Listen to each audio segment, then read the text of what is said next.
ఒరేయ్, ఈరోజు ఆఫీస్లో నిన్న నువ్వు ఇచ్చిన బర్త్డే పార్టీ గురించి అందరూ మాట్లాడుకుంటున్నారు. మన పార్టీ అంటే ఆ మాత్రం ఉంటుంది లేరా. అవునులే. పార్టీ ఏమో కానీ ఫస్ట్ డేనే శాలరీ మొత్తం అయిపోయిందిరా. నెక్స్ట్ మంత్ ఇస్తా, ఒక 5,000 ఇవ్వచ్చుగా. కరెంట్ బిల్ కట్టాలి. Current bill 5,000?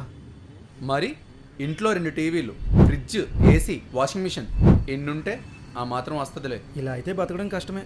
అవి లేకుండా కూడా బతకడం కష్టమే. అయితే సోలార్ ప్యానెల్ పెట్టించు. సన్లైట్ ద్వారా కరెంటు తయారవుద్ది, నీకు కరెంటు బిల్ కట్టే బాధ తప్పిద్ది. అడిగింది డబ్బులు, సలహాలు కాదు. నీకు కావాల్సినంత వాడుకొని మిగిలింది అమ్ముకొని డబ్బులు సంపాదించవచ్చు. ఏ నిజమా? హారా, ఎక్కడికి వెళ్ళి తెచ్చుకోవాలి? ఎక్కడికి వెళ్ళాల్సిన అవసరం లేదురా. క్లౌడ్ జెట్ కంపెనీ వాళ్ళని కాంటాక్ట్ అయితే చాలు, వాళ్ళే వచ్చి ఇన్స్టాలేషన్ చేసి వెళ్తారు. 78,000 వరకు గవర్నమెంట్ సబ్సిడీ కూడా ఉంది. ఈఎంఐ ఆప్షన్ కూడా అవైలబుల్ ఉంది. ఎన్నాళ్ళకి ఒక మంచి మాట చెప్పావురా. అదే నోట్తో ఆ డీటెయిల్స్ కూడా చెప్పొచ్చుగా.